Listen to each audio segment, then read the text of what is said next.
రామాయణం జై శ్రీరామ్ 17వ భాగం రామాయణం. శూర్పణఖ ముక్కు చెవులు కోసిన తర్వాత కరుడనే రాక్షసుడు 14,000 మందితో రాక్షసుల్ని 14,000 మందిని తీసుకొని వచ్చి రాముడితో యుద్ధం చేసిన వీడియో 16వ భాగంలో అయిపోయింది. ఈరోజు ఆ రాముడు ఆ 14,000 మంది రాక్షసుల్ని 1 గంట 12 నిమిషాల్లోనే సంహరించాడు. అక్కడ నుంచి ఈరోజు వీడియోలో తెలుసుకుందాం. జై శ్రీరామ్.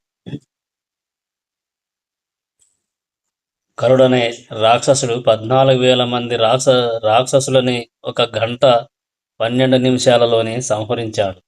ఆయన తిరిగి వెనక్కి వస్తుంటే పైనుండి పుష్పవృష్టి కురిసింది. అక్కడున్న ఋషులందరూ ఎంతో సంతోషించారు.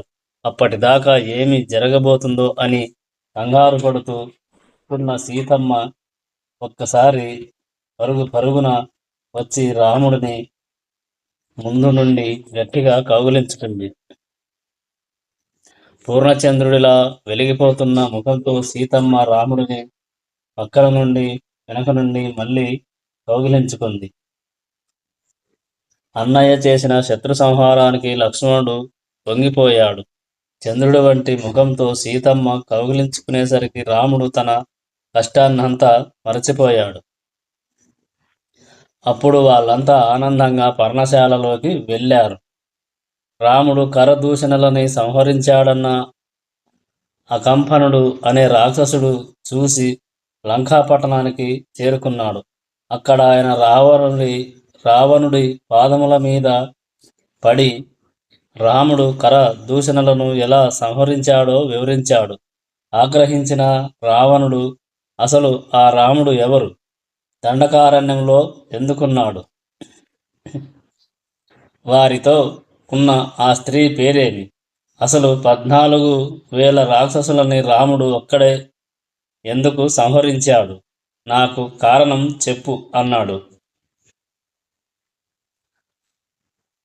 అకంపనుడు వెళ్ళిపోయిన తరువాత శూర్పణఖ లంకాపట్టణంలోకి ప్రవేశించింది. ఇంద్రుడి చుట్టూ దేవతలు సభలో కూర్చున్నట్టు ఆ రావణుడి చుట్టూ మంత్రులు కూర్చొని ఉన్నారు. ఆ రావణుడు దేవతల చేత, గంధర్వుల చేత, యక్షుల చేత, కింపురుషుల చేత సంహరింపబడడు. ఆ సభలో నోరు తెరుచుకొని ఉన్న రావణుడిని చూస్తే నోరు తెరచి మీదకి వస్తున్న యమధర్మరాజు జ్ఞాపకం వస్తాడు. దేవా, అసుర విమర్దేషు వజ్ర అశనికృత వ్రణం ఐరావత విశాన అగ్రైహ ఉత్కృష్ట కిన వక్షసం విశంషత్ భుజం దశగ్రీవం దర్శనీయ పరిచ్ఛదం విశాల వక్షసం వీరం రాజలక్షణ లక్షితం. దేవతలతో అనేకసార్లు యుద్ధాలు చేయడం వలన ఆయన గుండెల మీద ఇంద్రుడి వజ్రాయుధపు దెబ్బలు ఉన్నాయి. అలాగే ఐరావతం తన దంతాల చేత కుమ్మినప్పుడు తగిలిన గాయాలు కూడా కనబడుతున్నాయి. ఆ రావణుడు 20 చేతులతో 10 తలకాయలతో విశాలమైన వక్షస్థలంలో ఉన్న మహావీరుడు. రావణుడు రాజులకి ఉండవలసిన లక్షణాలతో శోభిస్తున్నాడు. బాగా కాల్చిన బంగారపు కుండలములు పెట్టుకున్నాడు. విశాలమైన భుజాలతో ఉన్నాడు. తెల్లటి పళ్ళతో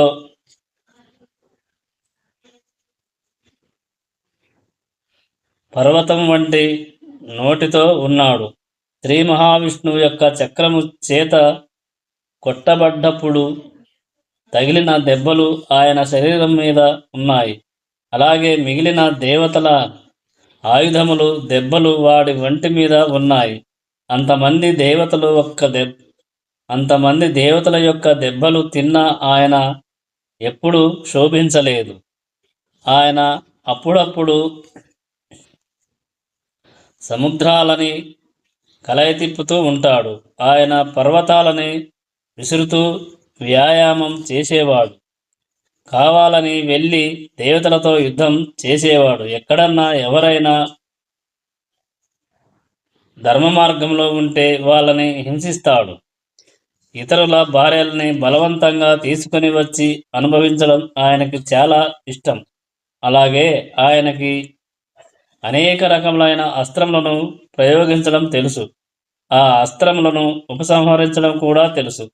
ఎవరన్నా యజ్ఞాలు చేస్తుంటే తనకున్న శక్తితో ఆ యజ్ఞాన్ని ధ్వంసం చేసేవాడు. ఒకసారి పాతాళంలో ఉన్న వాసుకిని ఓడించాడు. అలాగే తక్షకుడి భార్యను తీసుకొని వచ్చి తన భార్యగా పెట్టుకున్నాడు. కైలాసంలో కుబేరుడితో యుద్ధం చేసి ఆయన దగ్గర ఉన్న పుష్పక విమానాన్ని తెచ్చుకున్నాడు. కుబేరుడు స్వయంగా రావణుడికి అన్నయ్య, కాకపోతే కుబేరుడు మొదటి భార్య కొడుకు, రావణుడు రెండవ భార్య కొడుకు. ఉత్తర భారతంలో చైత్రరథం అనే అందమైన వనం ఉందని ఎవరో చెబితే రావణుడు అక్కడికి వెళ్ళి, ఇంత అందమైన వనం నాకు లేనప్పుడు ఎవరికి ఉండకూడదని ఆ వనాన్ని నాశనం చేశాడు. అలాగే స్వర్గలోకంలోనూ నందనవనాన్ని నాశనం చేశాడు. అప్పుడప్పుడు ఆకాశంలో నిలబడి సూర్యచంద్రుల గమనాన్ని ఆపుతాడు. రావణుడు బ్రహ్మదేవుడి కోసం 10,000 సంవత్సరములు తపస్సు చేశాడు. అన్ని సంవత్సరములు తపస్సు చేసిన బ్రహ్మదేవుడు ప్రత్యక్షం అవ్వకపోయేసరికి తన 10 తలకాయలు నరికి అగ్నిలో వేశాడు. అప్పుడు బ్రహ్మదేవుడు ప్రసన్నమై ఏమి కావాలి అని అడగగా, దేవదానవ గంధర్వ పిశాచ పతగ కురగైః అభయం యస్య సంగ్రామే మృత్యుతో మానుషాధృతే. నేను పాముల చేత, యక్షుల చేత, గంధర్వుల చేత, కిన్నెరుల చేత, కింపురుషుల చేత ఎవరి చేత నాకు మరణం కలగకూడదు అని అడిగాడు. కానీ రావణుడు మనుషుల చేత మరణించకూడదని అడగలేదు. యుద్ధములలో దేవతలకి సమర్పించే సోమరసాన్ని ఆయన అపహరించేవాడు. ఎక్కడన్నా యజ్ఞం పూర్తి అవబోతుంది అనగా అక్కడికి వచ్చి ఆ యజ్ఞాన్ని ధ్వంసం చేయడం రావణుడికి బాగా ఇష్టం. సర్వకాలములయందు దుష్ట ప్రవర్తనతోనే ఉంటాడు. ఒకసారి రావణుడు కైలాస పర్వతాన్ని లేపాలని చూస్తే పరమశివుడు తన బొటన వ్రేలుతో ఆ పర్వతాన్ని కిందకు తొక్కాడు. అప్పుడు రావణుడి 2 చేతులు ఆ పర్వతం కిందనే ఉండడం చేత రావణుడు గట్టిగా అరిచాడు. ఆ ముల్లోకాలని భయంకంపితులని చేసే విధంగా అరిచాడు కనుక, రవం చేశాడు కనుక ఆయనని రావణ అని పిలిచారు. రావణం సర్వభూతానాం సర్వలోకో భయవహం రాక్షసి భ్రాతరం క్రూరం స దదర్శ మహాబలం. రావణాసురుడు తన లోకములకు, సర్వ ప్రాణులకు భయంకరుడు. అలాంటి రావణుడు మంత్రుల చేత పరివేష్టితుడై ఉండగా శూర్పణఖ భయపడుతూ ఆయన దగ్గరికి వెళ్ళి, నువ్వు ఎప్పుడు గ్రామ్యమైన భోగములని అనుభవిస్తూ ఉంటావు, కామమునకు క్రోధమునకు వశపడిపోయావు, సరైన గూఢాచారులని నియమించుకోలేదు, నీ రాజ్యంలో ఏమి జరుగుతుందో నీకు తెలియడం లేదు, శ్మశానంలో ఉన్న అగ్నిని ఎవరు ముట్టుకోనట్టు సింహాసనం మీద కూర్చున్న నీలాంటి వాడిని చూసి ప్రజలు దగ్గరికి రారు, నీ గూఢాచారులు ఎక్కడ ఏమి జరుగుతుందో తెలుసుకున్నా నీకు వచ్చి చెప్పరా చెప్పినా నువ్వు బాధపడవా? రోజు రోజుకి నీ శత్రువులు పెరిగిపోతున్నారు. నువ్వు మాత్రం కామంతో కళ్ళు మూసుకొని ఉండిపోయావు. ఒకసారి కానీ నువ్వు రాజ్యభ్రష్టుడివి అయ్యావంటే అవకాశం దొరికిందని ప్రజలు నిన్ను కొట్టి చంపుతారు. నీ కీర్తి అంతా సముద్రంలో ఉన్న పర్వతంలా ప్రకాశించడం మానివేస్తుంది. నువ్వు దండకారణ్యములని నువ్వు దండకారణ్యంలో మునులని హింసించమని 14,000 మంది రాక్షసులని పెట్టావు. కానీ ఒక్క రాముడు భూమి మీద నిలబడి ఇంతమందిని చంపేశాడు. ఇవన్నీ తెలుసుకోకుండా నీ ఇష్టం వచ్చినట్టు నువ్వు ప్రవర్తిస్తున్నావు. కొద్ది కాలంలోనే నీ పతనం ప్రారంభమవుతుంది అని పలికింది శూర్పణఖ. శూర్పణఖ మాటలు విన్న రావణుడు, అసలు ఆ రాముడు ఎవరు? అరణ్యానికి ఎందుకు వచ్చాడు? ఆయన దగ్గర ఉండేటటువంటి ఆయుధములు ఏమిటి? రాక్షసులని ఎందుకు చంపాడు? నీ ముక్కు చెవులను ఎవరు కోశారు? నువ్వు చూసింది చూసినట్టు నాకు చెప్పు అన్నాడు రావణుడు. దీర్ఘబాహు విశాలాక్ష తీర కృష్ణ అజిన అంబర కందర్ప సమ రూప చ రామో దశరథ ఆత్మజ. అప్పుడా శూర్పణఖ రాముడు పెద్ద పెద్ద చేతులతో విశాలమైన కన్నులతో మునులలాగా నారచీర కృష్ణాజినం వేసుకొని మన్మధుడిలా అందమైన రూపంతో ఉంటాడు. ఆయన దశరథ మహారాజు పెద్ద కుమారుడు. దేవేంద్రుడు పట్టుకున్నట్టు ధనస్సుని పట్టుకొని నారాచ బాణములను సంధిస్తే అవి నోరు తెరుచుకొని విషం కక్కుతూ వస్తున్న మహా సర్పాలలాగా ఉంటాయి. రాముడు 14,000 మంది రాక్షసులని చంపుతున్నప్పుడు నేను అక్కడే ఉన్నాను. చంపినవాడు రాముడని నాకు తెలుసు. కానీ రాముడు బాణం ఎప్పుడు తీశాడో, వింటినారికి ఎప్పుడు తొడిగాడో, ఎప్పుడు గురి చూసి వదిలాడో నేను చూడలేదు. కానీ రాక్షసుల తలకాయలు టకటక తెగిపోవడం నేను చూశాను. రాముడు అంత తీవ్రమైన వేగంతో బాణ ప్రయోగం చేస్తాడు. రాముడితో గుణములయందు తేజస్సు యందు సమానమైన వాడు ఆయన తమ్ముడు లక్ష్మణుడు ఉన్నాడు. రామస్య దక్షిణే బాహుః నిత్యం ప్రాణో బహిః చరః.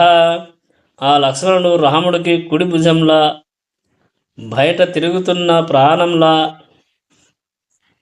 సర్వకాలములయందు రాముడిని రక్షిస్తూ ఉంటాడు. రాముడి భార్య సీత. ఆమె పూర్ణ చంద్రబింబంలా ఉంటుంది. విశాలమైన నేత్రములు కలిగి ఉంటుంది. నిరంతరం రాముడిని అపారమైన ప్రేమతో సేవిస్తూ ఉంటుంది.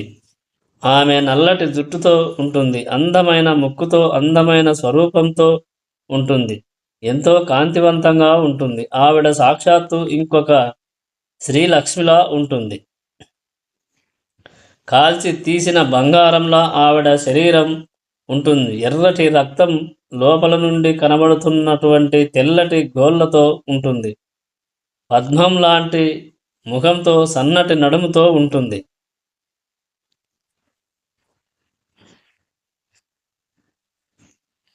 సీత గంధర్వులకి, యక్షులకి, కిన్నెరులకి, దానవులకి చెందినది కాదు. ఆమె నరకాంత. కానీ ఈ భూమండలంలో నేను ఇప్పటి వరకు అటువంటి సౌందర్య రాశిని చూడలేదు. సీత ఎవరిని గాఢలింగనం చేసుకుంటుందో, ఎవడు సీతకి భర్త అని అనిపించుకుంటాడో వాడే 3 లోకములలో ఉన్న ఐశ్వర్యాన్ని పొందినవాడు. వాడు ఇంద్రుడితో సమానమైన కీర్తిని గడించినవాడు. నాకు ఆ సీతని చూడగానే ఈమె మా అన్నయ్యకి భార్య అయితే ఎంత బాగుంటుందో అనిపించింది. అందుకని నేను సీతని తేవడానికి ప్రయత్నిస్తే ఆ లక్ష్మణుడు నా ముక్కు చెవులు కోసేశాడు. అన్నయ్య, నువ్వు కాని సీతని చూస్తే మన్మథ బాణాలకి అయిపోతావు. నిజంగా నీకు సీతని భార్యను చేసుకోవాలని ఉంటే ఇంకా ఆలోచించకుండా వెంటనే బయలుదేరు. నువ్వు సీతని నీదిగా అనుభవించు, అడ్డొచ్చిన రాముడిని సంహరించు అని పలికింది శూర్పణఖ. శూర్పణఖ మాటలు విన్న రావణుడు తన చుట్టూ కూర్చున్న మంత్రుల వంక చూసి, ఇక మీరు బయలుదేరండి అన్నాడు. అందరూ వెళ్ళిపోయాక రావణుడు నిశ్శబ్దంగా వాహనశాలకి వెళ్ళి సారథిని పిలిచి ఉత్తమమైన రథాన్ని సిద్ధం చేయమన్నాడు. అప్పుడు రావణుడు బంగారంతో చేయబడ్డ పిశాచాల వంటి ముఖాలు ఉన్న గాడిదలు కట్టిన రథాన్ని ఎక్కి సముద్రం మార్గం మీదుగా పయనమయ్యాడు. అలా వెళుతుండగా ఆయనకి ఒక పెద్ద వటవృక్షం కనబడింది. తన తల్లి అయిన వినతకి దాస్య విముక్తి చేయడానికని గరుత్మంతుడు అమృతం తేవడానికి బయలుదేరే ముందు తన తండ్రి అయిన కశ్యపుడిని అడిగాడు. నేను ప్రయాణం చేసేటప్పుడు ఆకలి వేస్తుంది కదా, అప్పుడు ఆహారం ఎక్కడ దొరుకుతుంది అని. అప్పుడా కశ్యపుడు, నువ్వు హిమాలయ పర్వతాలకి దగ్గరగా వెళుతున్నప్పుడు ఒక పెద్ద సరోవరం కనబడుతుంది. ఆ సరోవరం ఒడ్డున 2 గజ కచ్చపాలు కొట్టుకుంటూ ఉంటాయి. అవి ఒక తాబేలు, ఒక ఏనుగు. పూర్వకాలంలో ఒక బ్రాహ్మణుడికి విభాసుడు, సుప్రతీకుడు అనే 2 కుమారులు ఉన్నారు. ఆ బ్రాహ్మణుడు మరణించిన కొంతకాలానికి ఆ అన్నదమ్ముల మధ్య ఆస్తి పంపకాలలో తేడాలు వచ్చి ఒకరిని ఒకరు శపించుకున్నారు.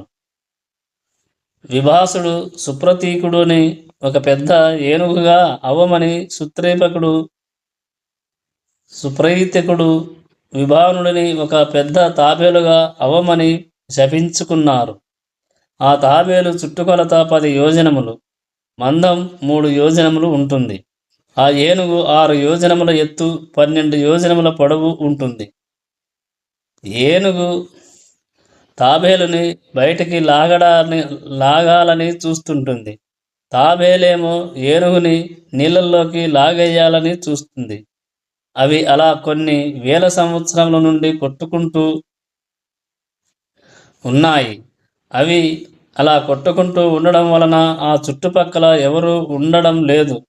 కనుక ఆకలి వేస్తే ఆ రెండింటిని తినేయి అని కశ్యప ప్రజాపతి అన్నాడు. గరుత్మంతుడు సరే అని బయలుదేరాడు. అలా వెళుతూ ఆ ఏనుగుని, తాబేలుని చూశాడు. ఆ రెండింటినీ తన కాలి గోళ్లతో పైకి ఎత్తి న్యాఘ్రోధం అనే మహావృక్షం యొక్క కొమ్మ మీద ఆ రెండింటినీ పెట్టాడు. ఆ గజ కచ్చపాల బరువుకి ఆ కొమ్మ విరిగి పోతుండగా గరుత్మంతుడు తన ముక్కుతో ఆ కొమ్మని పైకి ఎత్తి ఒక భద్రమైన స్థానానికి చేర్చాడు. తర్వాత ఆ గజ కచ్చపాలని ఒక పర్వతం మీద పెట్టుకొని తినేశాడు. ఆ తర్వాత ఇంద్రుడి దగ్గరికి వెళ్ళి అమృతాన్ని తెచ్చి వినతని దాస్యం నుండి విముక్తురాలని చేశాడు. ఆనాడు గరుత్మంతుడు ఆ గజకచ్చపాలని పెట్టినది ఈ వృక్షం మీదనే. రావణుడు అన్యగ్రోధం అనే వృక్షాన్ని చూసి కిందకి దిగి చుట్టూతా చూసేసరికి ఆయనకి ఒక తాపస ఆశ్రమం కనబడింది. అప్పుడు ఆయన ఆ ఆశ్రమంలోనికి వెళ్ళి చూడగా అందులో నారచీర కట్టుకుని, జటలు వేసుకుని, నియమంతో ఆహారాన్ని తింటున్నటువంటి వాడై ఒకప్పుడు రాక్షసుడైనటువంటి మారీచుడు కనబడ్డాడు. అప్పుడు ఆ రావణుడు, ఓ మారీచా, నేను ఇప్పుడు చాలా కష్టంలో ఉన్నాను. నీ వంటి మహాత్ముడు కాకపోతే నాకు ఎవరు ఉపకారం చేస్తారు? నువ్వు నాకు తప్పకుండా ఉపకారం చెయ్యాలి. నీకు తెలుసు కదా, జన స్థానంలో 14,000 రాక్షసులను నియమించి మునుల యొక్క ధర్మాలని, యజ్ఞాలని నాశనం చెయ్యమని చెప్పాను. నేను చెప్పిన పనులని వారు ఎంతో శ్రద్ధ భక్తులతో ఆచరిస్తుండగా ఎక్కడి నుంచో రాముడు వచ్చి కరుడుని, దూషణుడిని, త్రిశిరస్కుడిని, మహాకపాలుడిని మరియు 14,000 మంది రాక్షసులను ఒక్కడే చంపేశాడు. నా మనస్సుకి ఎంత బాధగా ఉందో తెలుసా? రాముడు కర్కశుడు, తీక్ష్ణ స్వభావం ఉన్నవాడు, మూర్ఖుడు, లుబ్ధుడు, ఇంద్రియాలని జయించనివాడు, ధర్మాన్ని విడిచిపెట్టినవాడు, అన్ని ప్రాణులను భయపెట్టేవాడు. దశరథుడికి అసహ్యం వేసి రాముడిని అరణ్యాలకి వెళ్ళగొట్టాడు. అందుకని నేను రాముడిని బాధ పెట్టాలని అనుకుంటున్నాను. ఏ పాపము ఎరుగని పిచ్చి తల్లి నా చెల్లి శూర్పణఖ ముక్కు చెవులు కోసేశాడు. నన్ను ఇంత బాధ పెట్టిన రాముడిని బాధ పెట్టడానికి ఆయన భార్య అయిన సీతని అపహరించి తీసుకొద్దామని అనుకుంటున్నాను. రాముడితో యుద్ధం చేసి సీతని తీసుకురావడం అనేది చాలా కష్టంతో కూడుకున్న పని. అందుకని ఏ యుద్ధము చేయకుండా పని జరిగిపోయే ఉపాయం ఒకటి నేను ఆలోచించాను. ఇప్పుడది నీకు చెబుతాను, విను. నీకు సమస్త మాయలు తెలుసు కనుక నువ్వు యుద్ధము చేయకుండా పని జరిగిపోయే ఉపాయం ఒకటి నేను ఆలోచించాను. ఇప్పుడది నీకు చెబుతాను, విను. నీకు సమస్త మాయలు తెలుసు కనుక నువ్వు బంగారు లేడిగా మారిపో. నీ ఒంటి మీద వెండి చుక్కలు ఉండాలి. ఇంతకుముందు ఎవరు చూడని కొమ్ములు ఉండాలి. నువ్వు సీత కంటపడేటట్లుగా ఆశ్రమంలో పరుగెత్తు, అటు ఇటు ఆడు. అప్పుడు సీత నిన్ను చూసి ఆ మృగం కావాలి అని అడుగుతుంది. సీత కోరిక తీర్చడం కోసం రాముడు నీ వెనకాల వస్తాడు. అప్పుడు నువ్వు అదృశ్యమవుతూ కనబడుతూ రాముడిని చాలా దూరం తీసుకుపో. అలా కొంత దూరం వెళ్ళాక హా సీత, హా సీత, లక్ష్మణ అని రాముడి కంఠంతో అరువు. రాముడికి కష్టం వచ్చిందనుకుని సీత లక్ష్మణుని పంపిస్తుంది. అప్పుడు నేను వెళ్ళి సీతను రాహువు చంద్రుడిని ఎత్తుకొచ్చినట్టు ఎత్తుకొస్తాను. అందుకనే నువ్వు బంగారు జింకగా మారిపో అన్నాడు.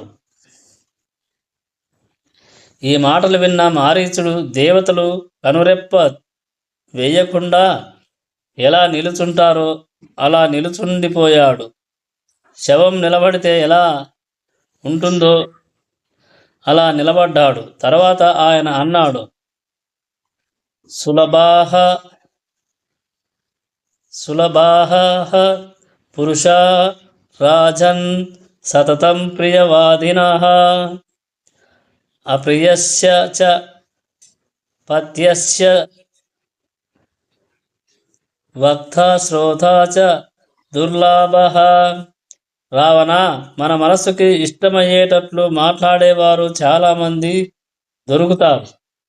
కానీ వారు మనల్ని అభ్యున్నతి వైపుకి నడిపించేటట్టు మాట్లాడేవారు కాదు.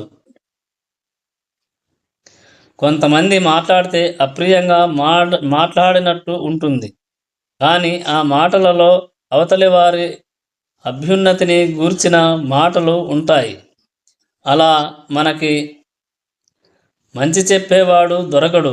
ఒకవేళ అలాంటి వాడు దొరికినా వినేవాడు దొరకడు. నీకు ఎవరో గూఢాచారులు చెబితే రాముడి గురించి విన్నావు. ఆ గూఢాచారి పరమ దుర్మార్గుడు నీ మీద కక్ష కట్టి నీ ప్రాణాలు తీయాలని చూస్తున్నాడు. అందుకని నీకు అన్ని అసత్యములు చెప్పాడు. నువ్వు ఇప్పటిదాకా రాముడు గురించి చెప్పినవన్నీ అబద్ధాలు. రాముడు మహాధర్మాత్ముడు. మహేంద్రుడికి, వరుణుడికి ఎటువంటి పరాక్రమం ఉంటుందో రాముడికి అలాంటి పరాక్రమం ఉంది. అందరూ వచ్చి రాజ్యం తీసుకో అని అడిగిన తన తండ్రిని సత్యమునందు నిలబెట్టడం కోసమని రాముడు అరణ్యాలకి వచ్చాడు. నీ మాటలు వింటుంటే నాకు ఒక అనుమానం వస్తుంది. సీతమ్మ మానవ స్త్రీ కాదు. నిన్ను చంపడానికని, రాక్షస కులాన్ని నాశనం చేయడానికని భూమి మీదకు వచ్చిన దేవతా స్త్రీ. నీకు పుట్టిన ఈ నీచమైన కోరిక వలన నువ్వు నశించిపోతావు. నీతో పాటుగా లంకాపట్టణం నశించిపోతుంది. రాక్షసులందరూ భూమి మీద పడి నశించిపోతారు. నీకు ఎవరో అబద్ధాలు చెప్పారు. ఆ మాటలు విని అన్నీ నీకు తెలుసనుకొని ఆ మాటలు ఇంకొకరికి చెబుతున్నావు. నువ్వు రాజువి. ఇంత చపల బుద్ధితో ఉండకూడదు. రామో విగ్రహవాన్ ధర్మ సాధు సత్యపరాక్రమ రాజా సర్వస్య లోకస్య దేవానాం ఇవ వాసవ. ప్రపంచంలో ఉన్న ధర్మాన్ని తీసుకొని వచ్చి ఒకచోట పోసి దానికి ప్రాణం పోస్తే ఆయనే రాముడు. సత్యమే పరాక్రమముగా కలిగినవాడు. రాముడు ఈ లోకములన్నింటికీ రాజు. అటువంటి రాముడి జోలికి వెళితే నువ్వు నాశనమైపోతావు. నీకు తెలియక సీతమ్మని తీసుకొస్తాను అంటున్నావు. ఆమె బూది కప్పిన నిప్పు. తన తేజస్సుతో తనని రక్షించుకోగలదు. ఆమె కారణ జన్మురాలు. రాముడి యొక్క కోదండం నీడలో రక్షింపబడుతున్న సీతమ్మని అపహరించి తేవడం నీ తరం కాదు. రావణ, ఆవిడని అపహరించడానికి నీ శక్తి సరిపోదు.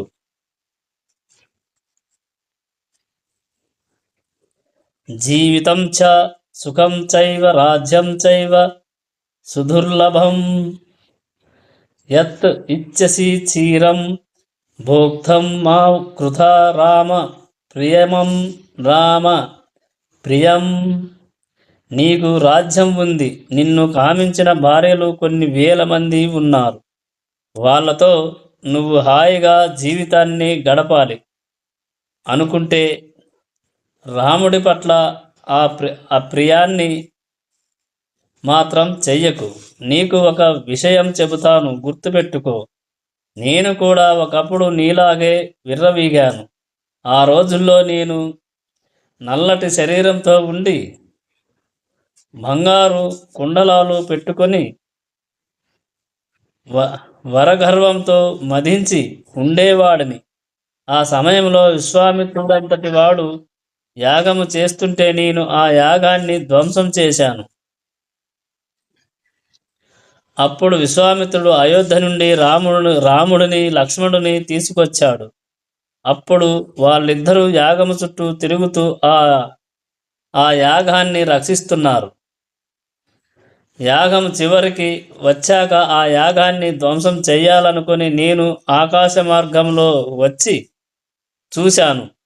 ఇప్పుడు నీకెంత పొగరుందో అప్పుడు నాకంత పొగరుండేది.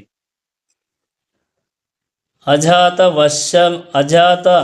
వ్యంజన శ్రీమాన్ బాల శ్యామ శుభేక్షణ ఏకవస్త్రధరో ధన్వీ శిఖీ కనక మాలాయ. నేను కిందకి చూసేసరికి మెడలో ఒక బంగారు గొలుసు వేసుకొని మీసాలు సరిగ్గా రాని పద్మముల వంటి కన్నులున్న ఒక్క వస్త్రం కట్టుకొని చేతిలో కోదండం పట్టుకొని పిలక పెట్టుకొని ఉన్నవాడిని చూశాను. విశ్వామిత్రుడు వెళ్ళి ఈ పిల్లవాడినా ఈ పిల్లవాడినా తీసుకొచ్చింది, వీడా నన్ను చంపేవాడు అని నువ్వు ఇప్పుడు ఎలా అనుకున్నావో నేను కూడా అప్పుడు అలానే అనుకున్నాను.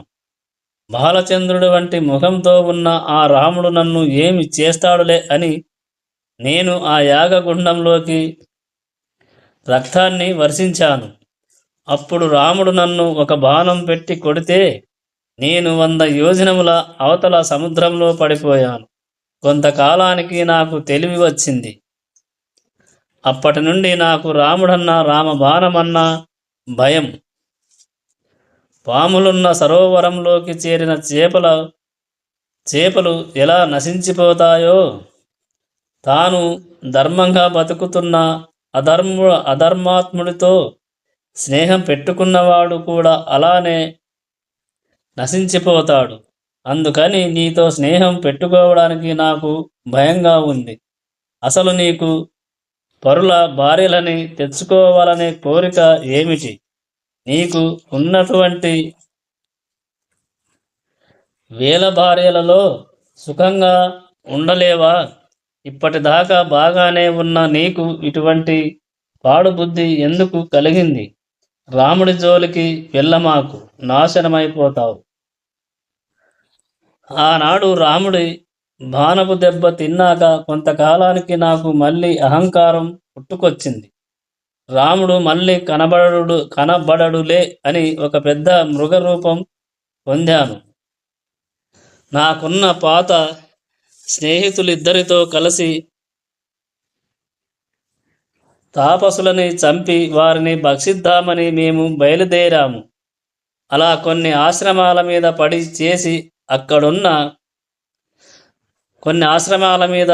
చేసి అక్కడున్న తాపసులని భుజించాము. తరువాత మేము అలా తిరుగుతుండగా నాకు నారచీర కట్టుకొని జటలు వేసుకొని సీతమ్మతో లక్ష్మణుడితో కలిసి కోదండం పట్టుకొని ఉన్న రాముడు కనిపించాడు. అయితే రాముడు మారిపోయాడు. ఇప్పుడు ఆయన ఒక తాపసి కనుక నేను తినేయచ్చు అనుకొని నా స్నేహితులిద్దరినీ ప్రోత్సహించి రాముడి మీదకి పంపాను.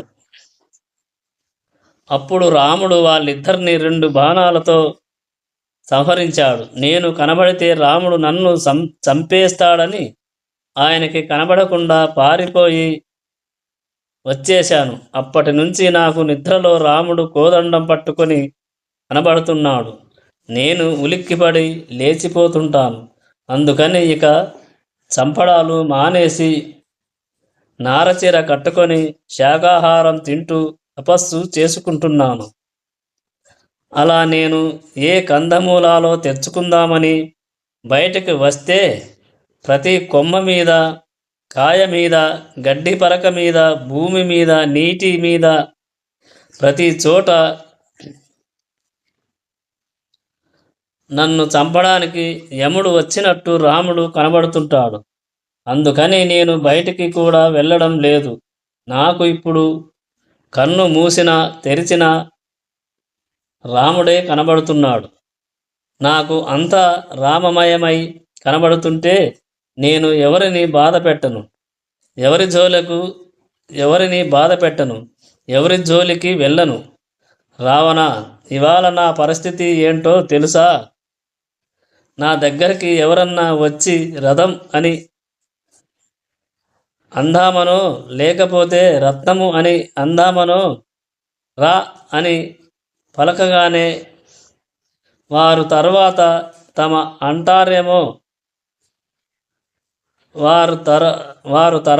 మా అంటారేమో అని నేను తర్వాత మా అంటారేమో అని నేను పారిపోతున్నాను. నీ తీరక యుద్ధం చేస్తాను అంటే యుద్ధం చేసుకో. నా మాటలు విని నీ కోరిక తీరిపోతే ఎలా వచ్చావో అలా వెళ్ళిపో. ఈ రెండింటిలో ఏదో ఒకటి చెయ్యి. ఇందులోకి నన్ను మాత్రం లాగకు. ప్రతిసారి మా చెల్లి ముక్కు చెవులు కోసాడు అంటున్నావు కదా, అసలు మీ చెల్లి ఏమి చేసిందని ఆవిడ ముక్కు చెవులు కోసేశారో అని మీరెప్పుడన్నా అడిగారా? ఇలా అడగకుండా వెళ్ళిన ఆ కరుడు మరణించాడు. నువ్వు కూడా అదే మార్గంలో వెళ్ళిపోతున్నావు. నా మాట విని ఇటువంటి పనులు చెయ్యకు అని మారీచుడు అన్నాడు. మారీచుడు చెప్పిన మంచి మాటలు తలకి ఎక్కకపోవటం వలన రావణుడు ఇలా అన్నాడు, అన్ని గొప్పలు చెబుతావేంటి? రాముడి గురించి. రాముడు కేవలం ఒక మనిషి. నా దగ్గర రాముడిని పొగడద్దు. నా నిర్ణయం మారదు. కరుడు వెళ్ళిన మార్గంలోనే రాముడిని కూడా పంపుతాను. నీ సహాయంతోనే సీతను ఎత్తుకొస్తాను. నేను నిన్ను సీతని అపహరించడం కోసమనే జింక వేషం వేయమన్నాను. అంతేకాని ఇందులో అపాయం ఉందా లేదా అని నేను నిన్ను అడగలేదు. ఇవన్నీ నిన్ను ఎవడు చెప్పమన్నాడు? నువ్వు పరిధిని మించి మాట్లాడుతున్నావు. ప్రభువు నీ దగ్గరకు వచ్చి మాట్లాడుతుంటే అడిగిన ప్రశ్నకి అంజలి ఘటించి జవాబు చెప్పడం నీ బాధ్యత. ఇక అంతకన్నా ఎక్కువ మాట్లాడకూడదు. రాజు అగ్ని, చంద్రుడు, సోముడు, వరుణుడు, యముడు అనే 5 రూపాలలో ఉంటాడు. నువ్వు నా మాట వింటే నేను నీ పట్ల సౌమ్యంగా ఉంటాను. కాదంటే నేను నీకు యముడిని అవుతాను. నేను చెప్పినట్టు నువ్వు వెంటనే బంగారు లేడిగా మారి బయలుదేరు. జింకగా వెళితే రాముడి చేతిలో చస్తావు. లేదో అన్నది అనుమానమే, కానీ వెళ్ళనట్టే మాత్రం నేను నిన్ను చంపేస్తాను అన్నాడు. అప్పుడు మారీచుడు, రాజు తప్పు త్రోవలో నడుస్తుంటే మంత్రులైన వారు చుట్టూ చేరి నిగ్రహించాలి. అలా నిగ్రహించని మంత్రులు ఉన్నా ఒకటే, లేకపోయినా ఒకటే. రాజ్యపాలన నిర్వహిస్తున్న వాడిని పాశములతో పట్టే స్థితిలో మంత్రులు లేకపోతే ఆ మంత్రులకి మరణశిక్ష విధించాలి. రాజే ధర్మం, రాజే జయం. రాజు వలననే లోకానికి రక్షణ. ఆ రాజు ధర్మం తప్పినవాడు లోకములో రక్షణ ఉండదు. ఆ రాజు ధర్మం తప్పిన నాడు లోకంలో రక్షణ ఉండదు. ఆ రాజుని ఆశ్రయించిన వారెవరూ బ్రతకరు. స్వామినా ప్రతికూలేన వజ్రాః తీక్ష్ణేన రావణ రాక్షసమానాన వర్ధంతే మేష గోమాయునా యథా. రాజన్నవాడు ప్రజల వెనకాల ఎలా ఉండాలంటే కొడుకుల వెనక తండ్రిలా ఉండాలి. అలా ఉండనివాడు ఆవుల వెనకాల వచ్చిన నక్కలాంటివాడు. అలాంటి వాడి వలన ఆ ప్రజలకి భద్రత ఉండదు. నీలాంటి దుర్మార్గుడు రాజుగా ఉన్న ఆ రాజ్యంతో పాటు ఆ రాక్షసులు నశించిపోతారు. నీకు పుట్టిన ఈ నీచమైన కోరిక వలన నీ సైన్యం కూడా నశించిపోతుంది. రాముడు చూస్తుండగా సీతమ్మని తీసుకురాలేవని తెలిసి రాముడు లేనప్పుడు సీతమ్మని అపహరించాలనే ప్రయత్నం చేస్తున్నావు. నీకు తెలుసు నువ్వు పిరిగివాడవని, యుద్ధంలో నిలబడలేవని. నువ్వు నా ప్రభువువి కనుక నా కొన ప్రాణం వరకు నువ్వు చెప్పిన పనిని చేయుటకు ప్రయత్నిస్తాను. కానీ సీతమ్మ కంటే ముందు నన్ను రాముడు చూస్తే నా పని అయిపోయినట్టే. రాముడిని చూసి నేను ఒక్కడినే చనిపోతాను. ఆ తరువాత సీతమ్మని తెచ్చి నువ్వు సకల బంధు పరివారంతో చనిపోతావు. ఎప్పుడైతే ఈ పని చేస్తాను అన్నావో అప్పుడే నా ప్రాణాలు పోయాయి. ఇప్పుడు నీ ముందు ఉన్నది మారీచుడు అనే బొమ్మ. ఆ బొమ్మని నీకు నచ్చినట్టు వాడుకో. నీకు ఎంత చెప్పినా నువ్వు వినడం లేదు కనుక నీ కోరిక తీర్చే ప్రయత్నం చేస్తాను పద అని అన్నాడు మారీచుడు. రావణుడు మారీచుడు ఇద్దరూ కలిసి రాముడున్న ఆశ్రమం దగ్గరకు రథంలో దిగారు. అప్పుడా మారీచుడు ఒక అందమైన జింకగా మారిపోయాడు. దాని ఒళ్ళంతా బంగారు రంగులో ఉంది.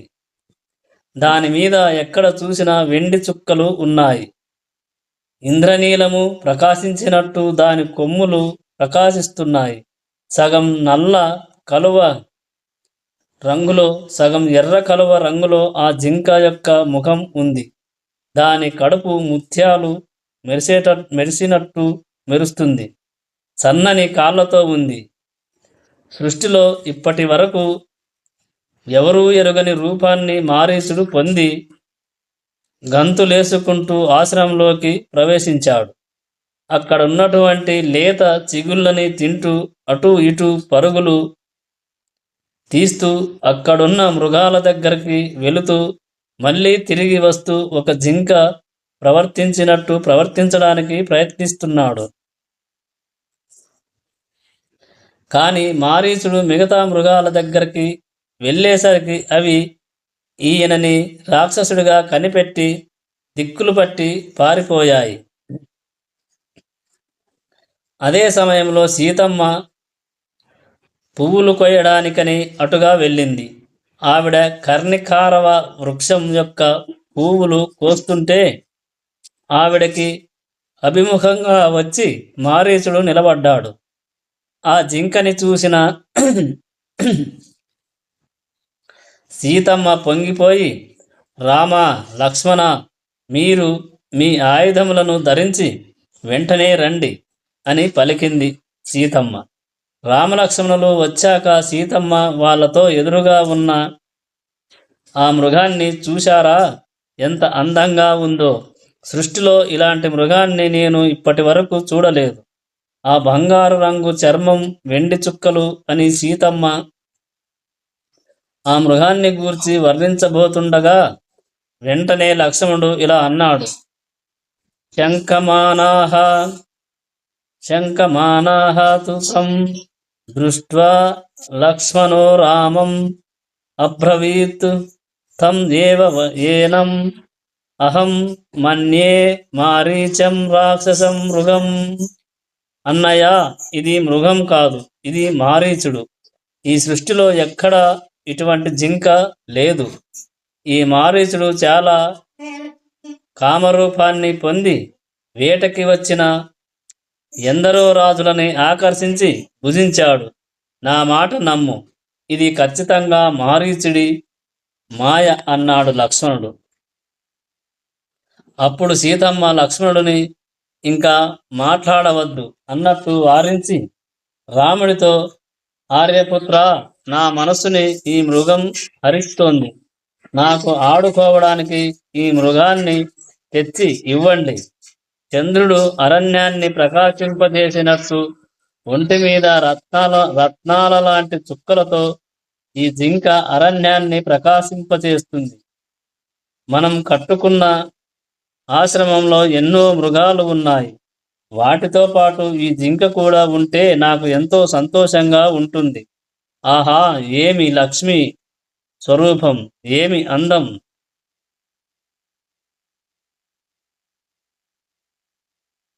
అని సీతమ్మ రాముడితో పలికింది. లక్ష్మణుడు, అన్నయ్య, ఇది మృగం కాదు, ఇది మారీచుడు.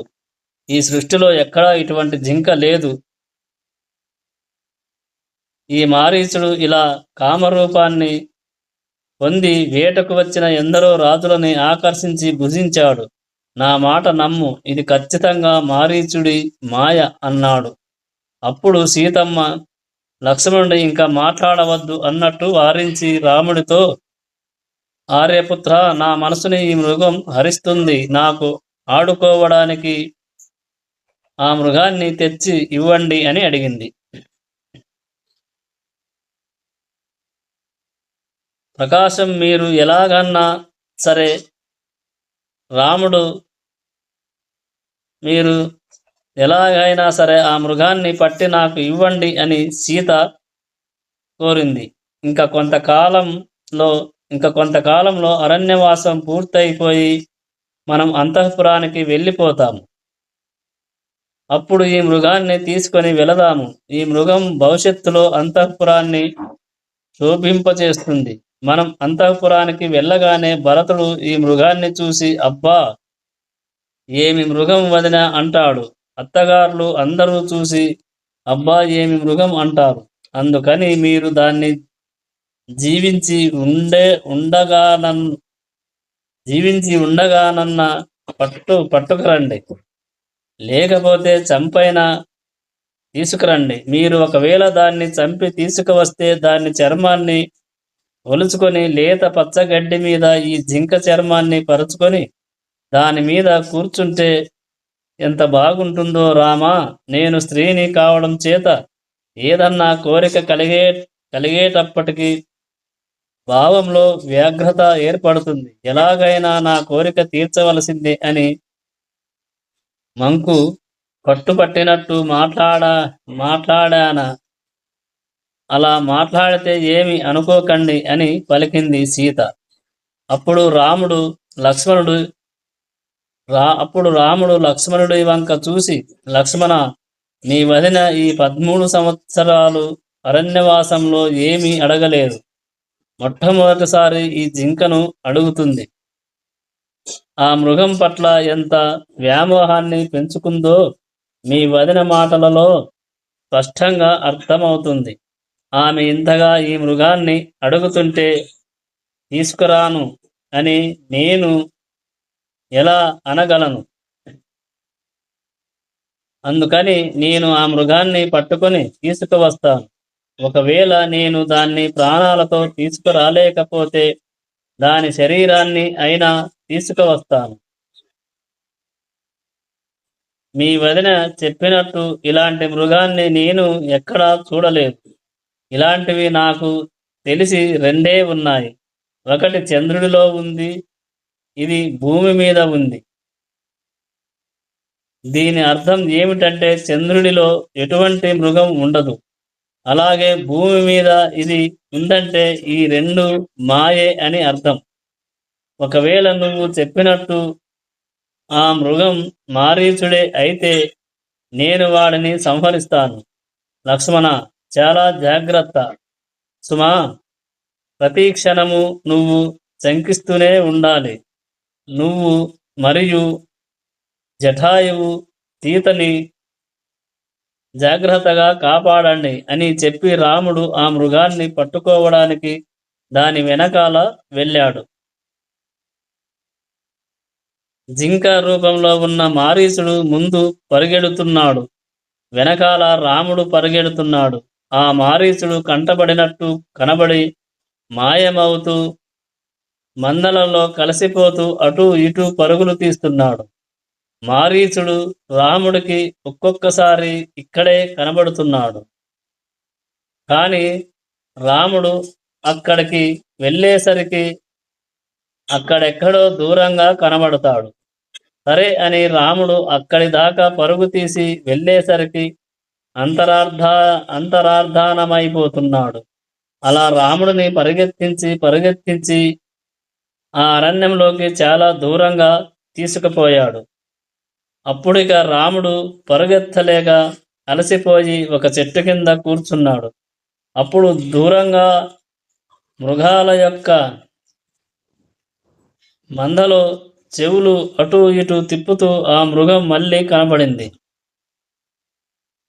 ఈ మృగాన్ని పట్టుకోవడానికి ఇక పరిగెత్తడం అనవసరమని రాముడు అనుకొని ఒక త్రాచుపాము లాంటి బాణాన్ని కోదండానికి సంధించి బ్రహ్మంగారి చేత నిర్ణయింపబడిన బ్రహ్మాస్త్రాన్ని అభిమంత్రించి ఆ మృగం వైపు గురి చూసి బాణాన్ని విడిచిపెట్టాడు.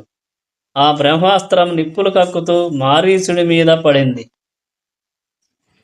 అప్పుడు ఆ మారీచుడు రాముడిని సర్వంతో గట్టిగా హా సీత, హా సీత, లక్ష్మణ అని అరిచాడు. ఆనకట్ట పగిలి అందులో నుండి నీరు బయటకి వస్తే ఎలా ఉంటుందో అలా మారీచుడి శరీరం నుండి నెత్తురు బయటకి ప్రవహిస్తుండగా ఆ మారీచుడు భూమి మీద తన నిజస్వరూపంతో పడిపోయాడు. ఆ దృశ్యాన్ని చూసిన రాముడికి వెంటనే సీతమ్మ గుర్తుకు వచ్చింది.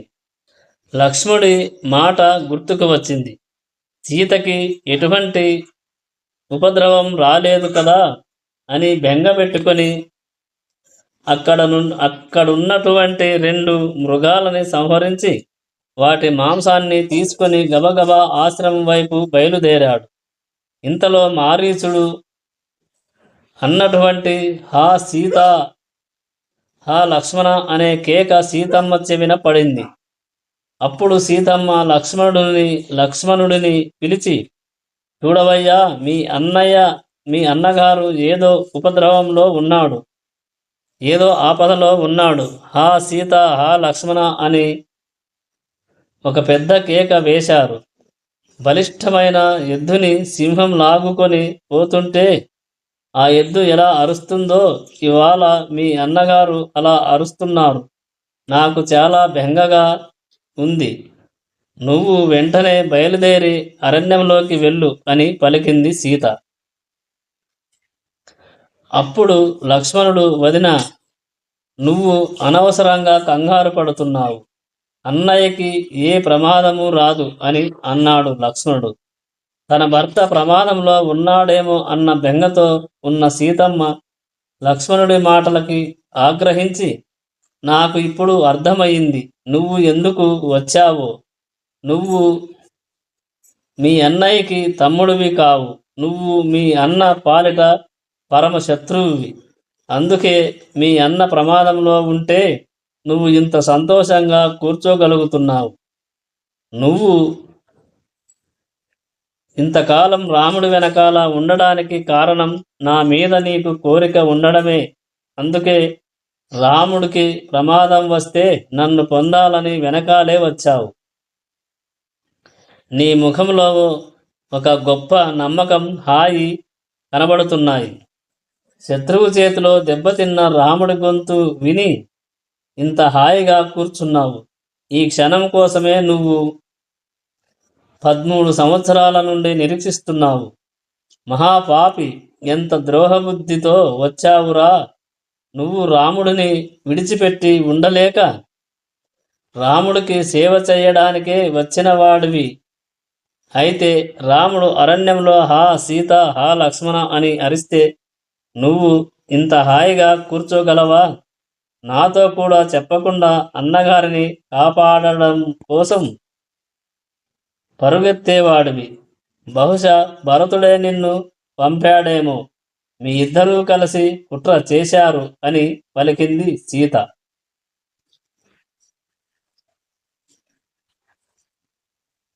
తన 2 చేతులతో సీతమ్మకి అంజలి ఘటించి లక్ష్మణుడు ఇలా అన్నాడు, దేవతలు, దానవులు, గంధర్వులు, యక్షులు, కిన్నెరులు, ఈ బ్రహ్మాండంలో ఉన్న వీరులంతా ఒక పక్క, మా అన్నయ్య ఒక పక్క ఉన్న ఆయనని ఎవ్వరూ నిగ్రహించలేరు. అన్నయ్య పరాక్రమమేమిటో నాకు తెలుసు వదినా. ఎవరో అరిస్తే నువ్వు బెంగ పెట్టుకొని మాట్లాడుతున్నావు. అరచినది మారీచుడు. అన్నయ్య అరవలేదు. నా మాట నమ్ము అని లక్ష్మణుడు అన్నాడు. నసస్ తస్య స్వరో వ్యక్తం న కచ్చిత్ అపి దైవతః గంధర్వ నగర రక్ష్యామాయ తస్య చ రక్షణః రాక్షసః. నేను యథార్థం చెబుతున్నాను. అది అసలు మా అన్నయ్య అరుపే కాదు. మాయావి అయిన వాడు నిర్మించిన గంధర్వ నగరం ఎలా ఉంటుందో అలా మా అన్నయ్య కంఠంతో చనిపోయే ముందు ఒక మాయావి అరిచాడు. మా అన్నయ్య కంఠం అక్కడ పూర్తిగా రాలేదు. నన్ను దూరంగా పంపితే నువ్వు ప్రమాదంలోకి వెళతావు. అందుకని నువ్వు బెంగ పెట్టుకోకు. నువ్వు అలా చూస్తూ ఉండు. అన్నయ్య కోదండం పట్టుకొని వస్తాడు. ఆ మాయా మృగం చర్మంతో వస్తాడు. అన్నయ్య వెళ్ళే ముందు వదినని నీకు అప్పచెప్పి వెళుతున్నాను. ప్రతి క్షణాన్ని సంరక్షిస్తూ నువ్వు వదిన పక్కనే ఉండు అన్నాడు. నేను ఇప్పుడు నిన్ను వదిలి వెళితే అన్నయ్యకి ఇచ్చిన మాట తప్పినవాడని అవుతాను. ధర్మం తప్పిపోతానని నిలుచుతున్నాను తప్ప నేను అన్యబుద్ధి కలిగిన వాడిని కాదు. వదినమ్మ, నన్ను క్షమించు. అన్నయ్య మాట మీద నేను నిలబడేటట్టు అనుగ్రహించు. నిన్నగాక మొన్న కరదూషణములతో కలిపి 14,000 మంది రాక్షసులని అన్నయ్య చంపాడు. అన్నయ్య మీద రాక్షసులు పగబట్టి ఉన్నారు. అందుచేత ఎలాగైనా మనకి ఉపద్రవం తేవాలని మాయా స్వరూపంతో ఇవాళ ప్రవర్తించారు. నా మాట నమ్ము. ఆ అరుపులని నమ్మకు అన్నాడు లక్ష్మణుడు. అప్పుడు సీతమ్మ, నాకు అర్థమైందిరా మహాపాపి, క్రూరాత్ముడా, నువ్వు ఎందుకు వచ్చావో నాకు తెలియదని అనుకోకు. రాముడు మరణించాడన్న మాటని ధృవపరచుకోవడానికి ఇక్కడ నిలుచున్నావు. నన్ను పొందడం కోసమే నువ్వు రాముడి వెనకాల వచ్చావు. నిన్ను భరతుడే పంపించాడు. మీ ఇద్దరూ కలిసి కుట్ర చేశారు. కానీ నువ్వు ఒక విషయం తెలుసుకో. ఇంది వరాశ్యముడైన రాముడు పడిపోయాక నేను నిన్ను కన్నెత్తి కూడా చూడను. నేను వెళ్ళమన్నా వెళ్ళకుండా రాముడు ప్రాణాపాయంలో ఉంటే నువ్వు నా దగ్గర నిలబడి మాట్లాడుతున్నావు కనుక నీ ఎదుటనే విషం తాగి శరీరాన్ని విడిచిపెట్టేస్తాను అని పలికింది సీత. అప్పుడు లక్ష్మణుడు, ఎంత ప్రమాదం తెచ్చావు వదినా. ఇవాళ నేను ఇక్కడ నిలబడితే నీ ప్రాణాలు తీసుకుంటావు. నేను వెళ్ళిపోతే నీకు ప్రమాదం వస్తుంది అని అన్నాక 2 చేతులతో సీతమ్మ పాదాలు పట్టుకొని, వదినమ్మ, నువ్వు ఇవాళ ఒక సామాన్యమైన స్త్రీ మాట్లాడినట్టు మాట్లాడావు. నువ్వు అన్నావు, కానీ నేను మాత్రం ఒక్కదానికి కూడా జవాబు చెప్పను. ఆ మాటలకి ఏమని జవాబు చెప్పను. నేను నిన్ను ఎన్నడూ ఆ భావనతో చూడలేదు. అటువంటి నన్ను ఇన్ని మాటలు అన్నావు. భరతుడిని కూడా కలిపావు.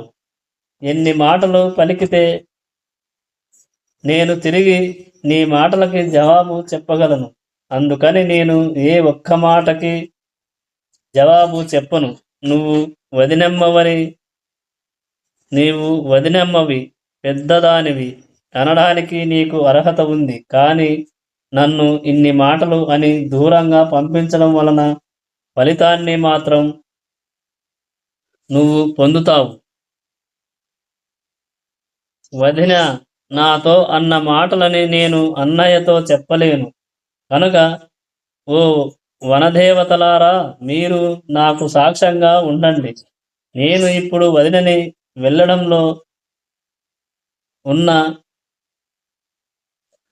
న్యాయాన్ని వనదేవతలు గ్రహించేదరుగాక. వదినమ్మ, నేను రాముడి దగ్గరకు వెళుతున్నాను. నిన్ను ఈ వనదేవతలు రక్షించాలని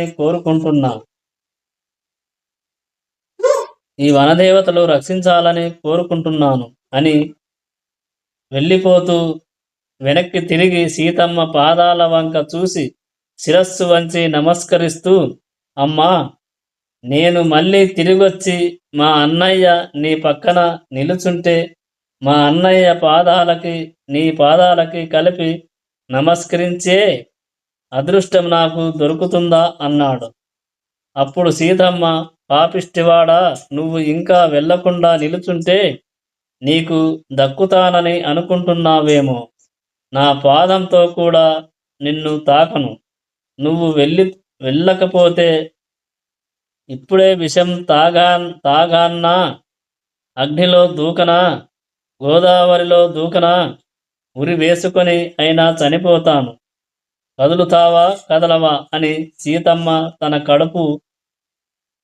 కడుపు మీద బాదుకొని ఏడ్చింది. అప్పుడా లక్ష్మణుడు సీతమ్మకు ప్రదక్షిణం చేసి ఏడుస్తూ వెళ్ళిపోయాడు. జై శ్రీరామ్. ఇంకా రేపటి వీడియోలో తెలుసుకుందాం.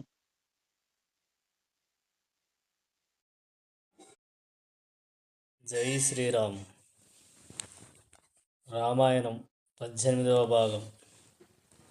అప్పుడు సీతమ్మ లక్ష్మణుడిని ఇలా అంటుంది: పాపిష్టివాడా, నువ్వు ఇంకా వెళ్లకుండా నిలుచుంటే నీకు దక్కుతానని అనుకుంటున్నావేమో.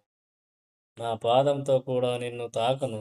నువ్వు వెళ్ళకపోతే ఇప్పుడే విషం తాగనా, అగ్నిలో దూకనా, గోదావరిలో దూకనా, ఉరి వేసుకునైనా చనిపోతాను, కదులుతావా కదలవా అని సీతమ్మ తన కడుపు మీద బాదుకొని ఏడ్చింది. అప్పుడు ఆ లక్ష్మణుడు సీతమ్మకి ప్రదక్షిణ చేసి ఏడుస్తూ వెళ్ళిపోయాడు.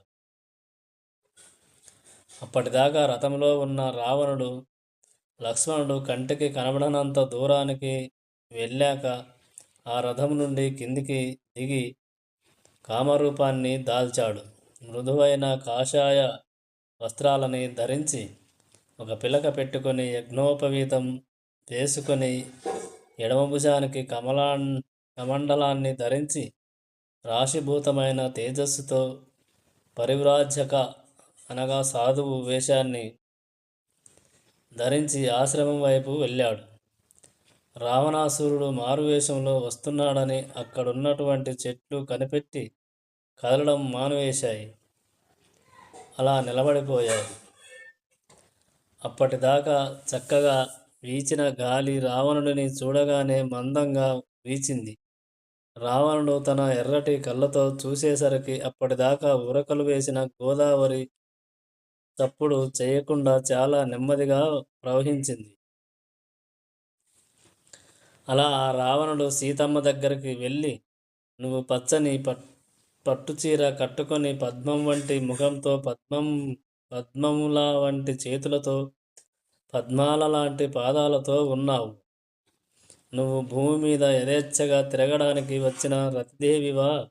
నీ ముఖం ఎంత అందంగా ఉంది, నీ కళ్ళు ఎంత అందంగా ఉన్నాయి అంటూ సీతమ్మని కేశముల నుండి పాదముల వరకు ఏ అవయవాన్ని వదలకుండా అంగంగా వర్ణన చేశాడు. అలాగే చాలా వేగంగా ప్రవహిస్తున్న నది ఒడ్డున విరిచినట్టు నువ్వు నా మనసుని విరిచేస్తున్నావు. యక్ష కిన్నెర గంధర్వ స్త్రీలలో నీ వంటి స్త్రీని నేను ఎక్కడా చూడలేదు. ఇంత అందమైన దానివి ఈ అరణ్యంలో ఎందుకున్నావు? అయ్యయ్యో, ఇది చాలా క్రూర మృగాలు ఉండే అరణ్యం. ఇక్కడ రాక్షసులు కామరూపాలలో తిరుగుతుంటారు. నువ్వు తొందరగా ఇక్కడ నుండి వెళ్ళిపో. నువ్వు మంచి మంచి నగరాలలో, పట్టణాలలో ఉండాలి. అక్కడ ఉండి సుఖాలు అనుభవించాలి. నువ్వు శ్రేష్టమైన మాలికలు, హారాలు వేసుకోవాలి, మంచి బట్టలు కట్టుకోవాలి. అన్నిటితో పాటు నీకు మంచి భర్త ఉండాలి అన్నాడు. ఒక ఆడదాన్ని అనుభవించాలనే బుద్ధితో ఆమె దగ్గరికి వచ్చి ఆమె అందాన్ని పొగుడుతూ తనని తాను పోడుకుంటూ ప్రేమ అనే అందమైన భావాన్ని అడ్డుపెట్టుకుని మాట్లాడే వాళ్ళలాగా ఆనాడు రావణుడు మాట్లాడాడు. కానీ సీతమ్మ తల్లి మనస్సు రాముడి మీదనే ఉండిపోవడం వలన రావణుడి నీచపు మాటలని ఆమె సరిగ్గా పట్టించుకోలేదు. కానీ ఇంటికొచ్చిన అతిథికి ఎంత గౌరవంగా పూజ చేస్తారో అలా ఆ భిక్షుని రూపంలో ఉన్న రావణుడికి ఆసనం ఇచ్చి కూర్చోబెట్టింది. ఆయనకి ఆర్ఘ్యపాద్యములు ఇచ్చింది. సీతాపహరణం ద్వారా తనని తాను చంపుకోవడానికి సిద్ధమవుతున్న రావణాసురుడికి సమస్తమైన అతిథి పూజ సీతమ్మ చేస్తుంది అని వాల్మీకి మహర్షి అన్నారు. అప్పుడు ఆ సీతమ్మ, నా పేరు సీత, నేను దశరథ మహారాజు కోడలని. రాముడు ఇల్లాలిని, నేను ఇక్ష్వాకు వంశంలో పుట్టిన రాముడిని పెళ్లి చేసుకున్న తర్వాత మనుషులు అనుభవించే భోగములన్నింటినీ అనుభవించాను. సీతమ్మ తనని తాను జగన్మాతగా రావణుడికి పరోక్షంగా చెప్పింది. కైకమ్మ కోరిక మేరకు 14 సంవత్సరములు అరణ్యవాసం చేయుటకు రాముడు అరణ్యాలకి వచ్చాడు. ఆయన తమ్ముడైన లక్ష్మణుడు సర్వకాలముల యందు మాకు సేవ చేస్తుంటాడు. మమ భర్త మహాతేజ వయసా పంచవింశకః అష్టాదశ హి వర్షాని మమ జన్మని గణ్యతే. అరణ్యవాసానికి వచ్చేటప్పటికి నాకు 18 సంవత్సరములు, రాముడికి 25 సంవత్సరములు అవి అని చెప్పి, ఓ బ్రాహ్మణుడా, నువ్వు ఒక్కడివి ఈ అరణ్యంలో ఎందుకు తిరుగుతున్నావు? నీ గోత్రమేమిటి? నువ్వు ఎవరు అని అడిగింది. అప్పుడా రావణుడు, సీత, నా పేరు రావణాసురుడు. నన్ను చూస్తే దేవతలు, గంధర్వులు అందరూ భయపడిపోతారు. పట్టుబట్ట కట్టుకొని ఇంత అందంగా ఉన్న నీ స్వరూపాన్ని చూసిన దగ్గరి నుంచి ఎందరో భార్యలు ఉన్న ఆ భార్యలతో క్రీడించినప్పుడు నాకు సుఖం కలగడం లేదు. అందుకని నీ కోసం వచ్చాను. నువ్వు నాతో వస్తే నిన్ను పట్టమహిషిని చేస్తాను. నువ్వు నా భార్యవి అయితే 5,000 మంది దాసీలు నీకు సేవ చేస్తారు. సమస్త లోకములలో ఉన్న ఐశ్వర్యాన్ని తీసుకొని వచ్చి నీకు ఇచ్చేస్తాను అన్నాడు. రావణుడి నీచమైన మాటలు విన్న సీతమ్మ, రావణ, నీకు తెలియక ఇష్టం వచ్చినట్టు మాట్లాడుతున్నావురా. మహాసముద్రాన్ని, పర్వతాన్ని కదపడం ఎలా చేత కాదో అలా మహానుభావుడు, సర్వలక్షణ సంపన్నుడు, ధర్మాత్ముడు, పూర్ణచంద్రుని వంటి ముఖం కలిగిన వాడు, జితేంద్రియుడు, సింహం లాంటి బాహువులు కలిగిన వాడు, మదించిన ఏనుగులా నడవగలిగిన వాడు అయిన నా భర్త రామచంద్రుని అనుసరించి ప్రవర్తిస్తానే తప్ప నీ వంటి దిక్కుమాలిన వాడు ఐశ్వర్యం గురించి మాట్లాడితే వచ్చేటటువంటి స్త్రీని కాదు. ఒక నక్క సింహాన్ని ఎలా చూడలేదో నువ్వు నన్ను అలా చూడలేవు. సూర్యకాంతిని దగ్గరికి వెళ్ళి ఎలా ముట్టుకోలేమో నువ్వు నన్ను అలా పొందలేవు. నువ్వు పాము యొక్క కూర పీకడానికి ప్రయత్నిస్తున్నావు. కంట్లో సూది పెట్టి నలకని తీసుకున్నవాడు ఎంత అజ్ఞానో, పెద్ద రాయిని మెడకి కట్టుకొని సముద్రాన్ని ఈదుదాం అనుకున్నవాడు ఎంత అజ్ఞానో, సూర్యచంద్రులని చేతితో పట్టుకొని ఇంటికి తీసుక వెళదాము అనుకున్నవాడు ఎంత అజ్ఞానో, ఇనుప కొనలున్న శూలం మీద నడుద్దాము అనుకున్నవాడు ఎంత అజ్ఞానో, నువ్వు అంత అజ్ఞానివి. సీసానికి, బంగారానికి, గంధపు నీటికి, బురదకి, ఏనుగుకి, పిల్లికి, కాకికి, గరుత్మంతుడికి, నీటి కాకికి, నెమలికి, హంసకి, ఒక చిన్న పిట్టకి ఎంత తేడా ఉంటుందో రాముడికి నీకు అంత తేడా ఉంది అని పలికింది సీత. అప్పుడు ఆ రావణుడు, నేను సాక్షాత్తు కుబేరుడి తమ్ముడని, ఒకానొకప్పుడు కుబేరుడి మీద కోపం వచ్చి యుద్ధం చేసి ఆ కుబేరుడిని లంకాపట్టణం నుండి వెళ్ళగొట్టాను. ఆయన ఉత్తర దిక్కుకి వెళ్ళిపోయాడు. మళ్ళీ ఉత్తర దిక్కుకి వెళ్ళి మా అన్నయ్యని చావగొట్టి పుష్పక విమానం తెచ్చుకున్నాను. నాకు కానీ కోపం వచ్చి కనుబొమ్మలని ముడిస్తే ఇంద్రుడు, దేవతలతో సహా పారిపోతారు. దశరథుడి చేత వెళ్ళగొట్టబడి రాజ్యం లేక అరణ్యాలలో తిరుగుతున్న ఆ రాముడిని నమ్ముకుంటావేంటి? నా దగ్గరున్న ఐశ్వర్యాన్ని చూసి నా భార్యవి అవు.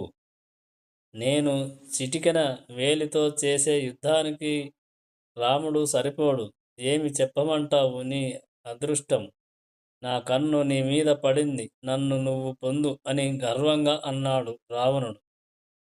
అప్పుడు సీతమ్మ, కుబేరుడి తమ్ముడిని అంటావు. 10 మంది నిలదీసేటట్టుగా ఇలా ప్రవర్తించడానికి నీకు సిగ్గేయటం లేదా? ఎందుకురా ఈ ప్రవర్తన నీకు? పొద్దాక రాముడు పనికి మాలినవాడు అంటున్నావు.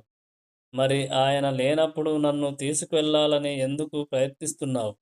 రాముడు వచ్చే వరకు అలా నిలబడు, చూద్దాం అని పలికింది సీత. అప్పుడు ఆ రావణుడు తన శరీరాన్ని పర్వతమంతా చేసి తన నిజస్వరూపాన్ని బయటపెట్టాడు. ధనుర్బాణాలతో కుండలాలతో మెరిసిపోతున్నాడు. ఆకాశం నుండి దిగివచ్చిన నల్లటి మబ్బులా ఉన్నాడు. అప్పుడు ఆయన, నాతో సమానమైన వాడు ఎక్కడుంటాడు? నిన్ను ఇప్పుడు ఇలా తీసుకెళ్ళిపోతాను చూడు అని అపారమైన కామంతో కన్ను మిన్ను కానక భయపడుతున్న సీతమ్మ దగ్గరికి వచ్చి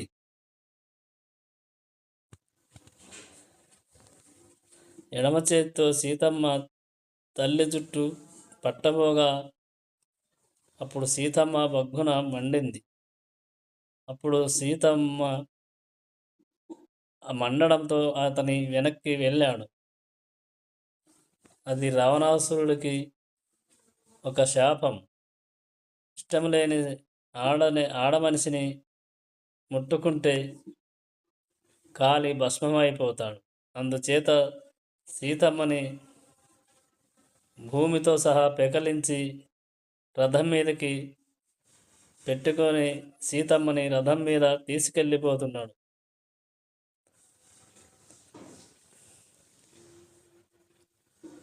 ఆడ త్రాసుపాము కొట్టుకుంటున్న సీతమ్మని పరుషమైన మాటలతో భయపెడుతూ రథంలో బలవంతంగా తీసుకువెళ్ళిపోతున్నాడు. అప్పుడు ఆయన రథం బయలుదేరు అనేసరికి ఆ రథం బయలుదేరింది. ఆకాశ మార్గంలో వెళుతున్న ఆ రథం నుండి సీతమ్మ, రామ రామ, మీరు ఎక్కడ అరణ్యంలో దూరంగా ఉండిపోయారు? నా కేక మీకు ఎలా వినబడుతుంది? ఈ దుష్టాత్ముడు నన్ను ఎత్తుకుపోతున్నాడు. ధర్మం కోసమని జీవితాన్ని, రాజ్యాన్ని త్యాగం చేసిన ఓ రామ, నీ భార్యను ఇవాళ ఒక రాక్షసుడు అపహరిస్తున్నాడు. ఈ విషయం మీకు తెలియదు కదా లక్ష్మణ? సర్వకాలములయందు రాముడిని అనుసరించి ఉండేటటువంటి వాడు నన్ను రావణాసురుడు ఎత్తుకుపోతున్నాడన్న విషయం నీకు తెలియదు కదా? రక్షించండి, రక్షించండి అని పెద్దగా కేకలు వేస్తూ సీతమ్మ ఏడుస్తుంది. అలాగే ఓ మృగాల్లారా, ఓ పక్షుల్లారా, ఓ పర్వతాల్లారా, ఈ భూమి, ఓ గోదావరి, మీ అందరూ దయచేసి వినండి. నన్ను రావణాసురుడు అపహరించాడన్న వార్త రాముడికి తెలియజేయండి అని ఏడుస్తూ ఆ తల్లి రావణుడి రథంలో తప్పించుకోవడానికి ప్రయత్నిస్తుంటే 20 బాహువులతో ఆడత్రాసుని నొక్కినట్టు నొక్కి సీతమ్మని ఆ రథంలోనే తీసుకువెళుతున్నాడు. అలా రావణుడు సీతమ్మతో వెళ్ళిపోతుంటే అక్కడే చెట్టు మీద కూర్చొని ఉన్న వృద్ధుడైన జటాయువు కనబడ్డాడు. అప్పటికి ఆయన 60,000 సంవత్సరములు. అప్పుడు జటాయువు, దుష్టుడైన ఓ రావణ, నువ్వు చేయకూడని పని చేస్తున్నావు. ధర్మం ఆచరించడం కోసమని రాజ్యాన్ని విడిచిపెట్టి అరణ్యాలకి వచ్చి తాపసిలా జీవిస్తున్న రాముడి ఇల్లాలిని అపహరిస్తున్నావు. దీని చేత నువ్వు ప్రమాదాన్ని కొని తెచ్చుకుంటున్నావు. ఇప్పటికైనా నీ బుద్ధి మార్చుకో. రాజ్యంలో పరిపాలింపబడుతున్న ప్రజలకి ధర్మంలో రాముడు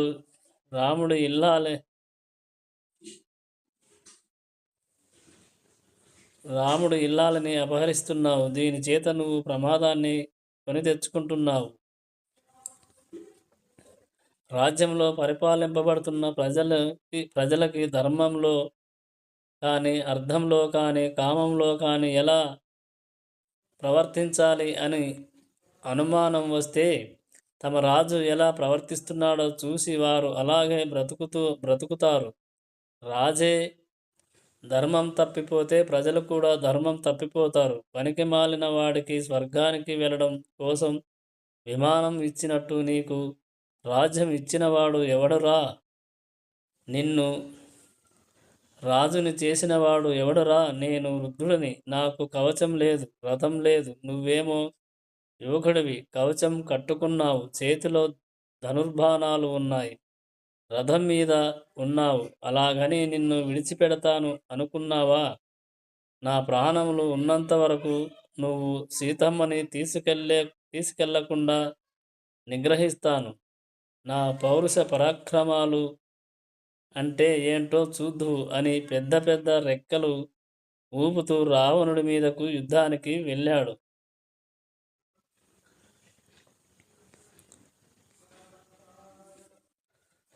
తన మీదికి జటాయువు యుద్ధానికి వస్తున్నాడని ఆగ్రహించిన రావణుడు ఆయన మీదకి కొన్ని వేల బాణములు వేశాడు.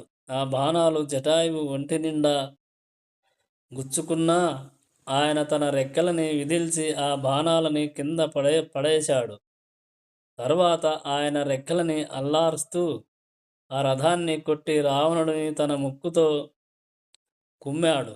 ఆ దెబ్బలకి రావణుడి కోదండం విరిగిపోయి బాణాలు కింద పడిపోయాయి.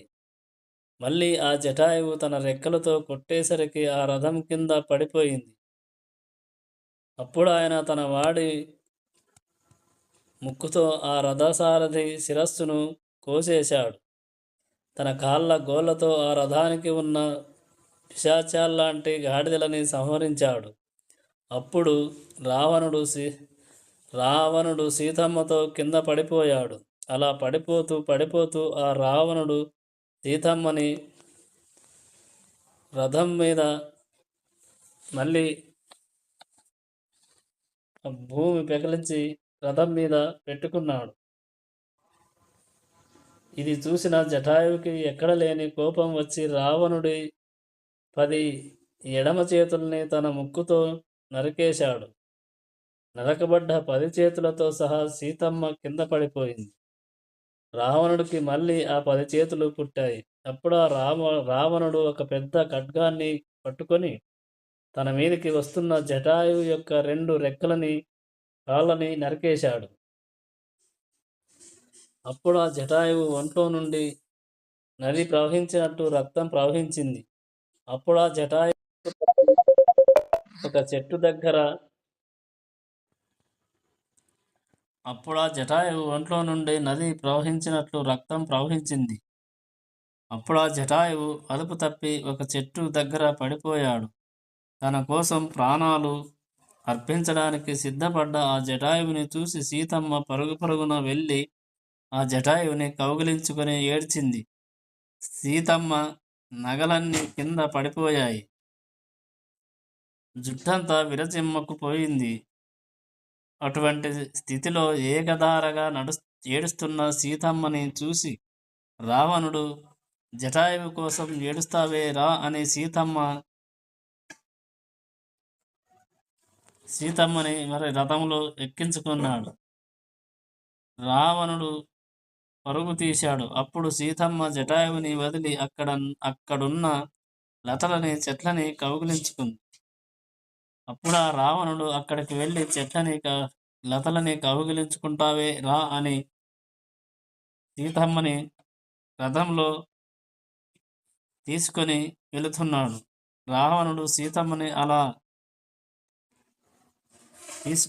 వెళుతున్నాడు. సూర్యుడు చంద్రుడు చూసి సిగ్గుతో మేఘాల చాటుకి వెళ్ళిపోతే ప్రపంచాన్నంతటిని అకారణంగా చీకటి ఆవరించింది. సత్యలోకంలో కూర్చున్న బ్రహ్మంగారు ఉలిక్కిపడ్డారు. అప్పుడు ఆయన తన దివ్య నేత్రంతో చూసి, ఒరేయ్, నువ్వు చేసిన తపస్సుకి చావడానికి కావలసినంత పాపం ఇవాళ మూటగట్టుకుంటున్నావురా అన్నారు.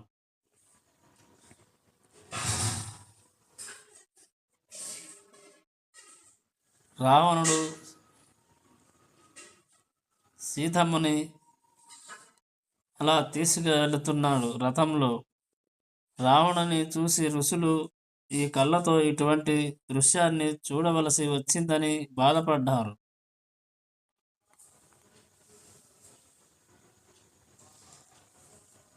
అలాగే రావణ సంహారం అవుతుందని సంతోషించారు. ఆకాశంలో వెళుతున్న సీతమ్మ ఆభరణాలు కింద పడిపోయాయి. ఆవిడ జుట్టు విడిపోయి చల్లుకుపోయింది. తిలకం పక్కకి తొలగిపోయింది. అలా ఆకాశంలో వెళ్ళిపోతున్న సీతమ్మకి ఒక పర్వత శిఖరం మీద 5 వానరాలు కనపడ్డాయి. వీళ్ళు నా సమాచారాన్ని రాముడికి అందజేస్తారు అనుకుని తాను కట్టుకున్న వస్త్రం నుండి ఒక ఖండాన్ని చింపి అందులో తాను ధరించిన నగలని మూటకట్టి ఆ 5 వానరముల మధ్యలో పడేటట్టు విడిచింది. సీతమ్మని తీసుకుపోతున్న అన్న ఆనందంలో రావణుడు ఈ విషయాన్ని గమనించలేదు. రెప్ప వేయకుండా ఆ 5 వానరుల ఈ దృశ్యాన్ని చూశారు. త్వయా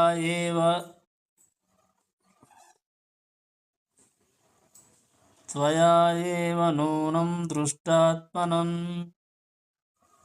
భీరునా హర్తుం ఇచ్చత మమ అపవాహితో భర్త మృగరూపేణ మాయయా.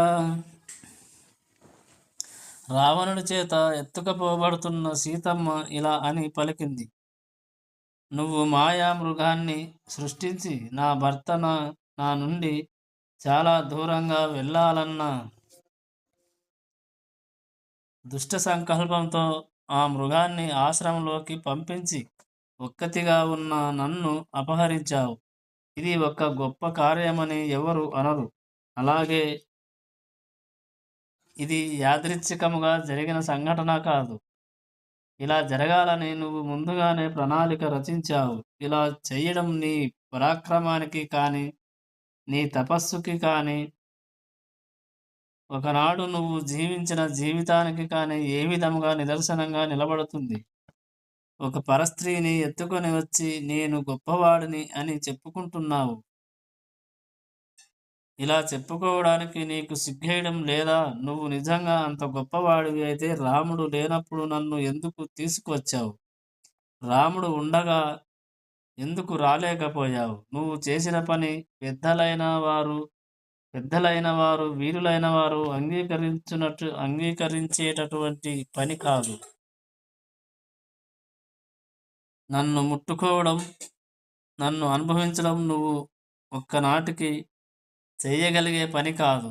కానీ నన్ను ముట్టుకొని తేవడం వలన నీ శరీరం పడిపోయాక నరకానికి తీసుకెళ్ళి చీము నెత్తులతో ఉండే అసిపత్రవనంలో పడేస్తారు. అలాగే ఘోరమైన వైతరణి నదిలో పడేస్తారు.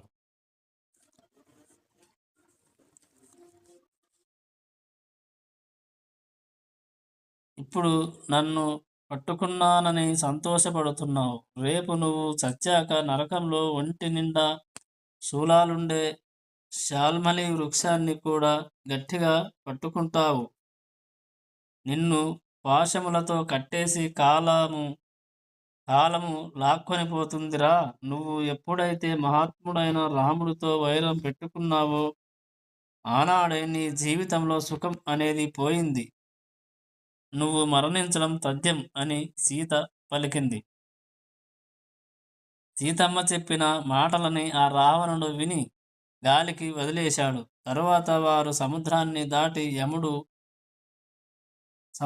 దాటి మయుడు మాయతో నిర్మించిన గంధర్వ నగరంలా ఉండే లంకాపట్టణాన్ని చేరి తన అంతఃపురం దగ్గర దిగాడు. అబ్రవీత్ చ దశగ్రీవః పిశాచైః ఘోరదర్శనాః యదాన ఏనాం పుమాన్ స్త్రీవా సీతాం పశ్యతి అసమ్మతః. తర్వాత భయంకరమైన ముఖాలు ఉన్నటువంటి పిశాచ స్త్రీలని పిలిచి, ఈ సీత అంతఃపురంలో ఉంటుంది. నా అనుమతి లేకుండా ఏ స్త్రీ కానీ పురుషుడు కానీ సీతని చూడటానికి వీలు లేదు. నేను మిమ్మల్ని ఏవన్నా రత్నాలు కానీ ఆభరణములు కానీ వస్త్రములు కానీ తీసుకురండి అంటే వేరొకరి అనుమతి లేకుండా నాకు తెచ్చి ఎలా ఇస్తారో అలాగే ఈ సీత మనులు కానీ, మాణిక్యాలు కానీ, ఆభరణములు కానీ, వస్త్రములు కానీ అడిగితే ఎవరి అనుమతి అవసరం లేకుండా వెంటనే తీసుకొని వచ్చి ఇవ్వండి. ఈ సీతతో ఎవరు మాట్లాడకూడదు. ఒకవేళ ఎవరన్నా మాట్లాడుతున్నప్పుడు తెలియక కానీ సీత యొక్క మనస్సు నొచ్చుకుందా, ఇక వారి జీవితం అక్కడితో సమాప్తం అని వాళ్ళతో చెప్పి తాను చేసిన ఈ పనికి చాలా ఆనందపడినవాడై అంతఃపురం నుండి బయటకు వెళ్ళి నరమాంసాన్ని తినడానికి అలవాటు పడిన కొంతమంది రాక్షసులని పిలిచి, నేను చెప్పే మాటలని జాగ్రత్తగా వినండి. ఒకప్పుడు జనస్థానంలో కరదూషణలు నాయకత్వంలో 14,000 మంది రాక్షసులు ఉండేవారు. ఇప్పుడు ఆ రాక్షసులందరూ రాముడి చేతిలో నిహతులైపోయారు. ఆ జనస్థానం ఖాళీ అయిపోయింది. అప్పటి నుంచి నా కడుపు ఉడికిపోతుంది. ఆ రాముడిని చంపే వరకు నాకు నిద్ర పట్టదు. అందుకని మీరు ఉత్తర క్షణం బయలుదేరి అక్కడికి వెళ్ళండి. పరమ ధైర్యంగా ఉండండి. అక్కడ ఏమి జరిగినా వెంటనే నాకు చెప్పండి అన్నాడు. రావణుడి ఆజ్ఞ ప్రకారం ఆ రాక్షసులు జనస్థానానికి బయలుదేరారు. అప్పుడు రావణుడు అక్కడి నుండి బయలుదేరి అంతఃపురానికి వచ్చి సీతని తెచ్చానని మనసులో చాలా ఆనందపడ్డాడు. అశ్రుపూర్ణముఖీం దీనాం శోకభార అవపీడితాం వాయువేగైః ఇవ అక్రాంతాం మజ్జంతిం నావం అర్ణవే. ఆ అంతఃపురంలో కళ్ళ నిండా ఏడుస్తూ చెంపల మీద ఆ కన్నీళ్లు కారుతూ అత్యంత దీనంగా శోకం చేత పీడింపబడి పెను తుఫానులో చిక్కుకొని మునిగిపోతున్న నౌకలోని వారు ఎటువంటి దిగ్భ్రాంతికి లోనవుతారో అటువంటి దిగ్భ్రాంతి స్థితిలో సీతమ్మ ఉంది. వేట కుక్కల మధ్య చిక్కుకొని ఉన్న లేడీ పిల్ల ఎలా భయపడుతూ ఉంటుందో అలా సీతమ్మ తలదించుకొని ఏడుస్తూ ఉంది. అలా ఏడుస్తున్న సీతమ్మని రావణాసురుడు బలవంతంగా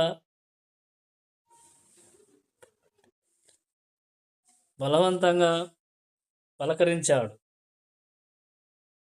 తాను కట్టుకున్న అంతఃపురాన్ని వజ్రాలతో నిర్మించిన గవాక్షాలని, దిగుడు బావులని, సరోవరాలని, తన పుష్పక విమానాన్ని, బంగారంతో తాపడం చేయబడ్డ స్తంభాలని, ఆసనాలని, శయనాలని మొదలైన వాటిని సీతమ్మకు చూపించాడు.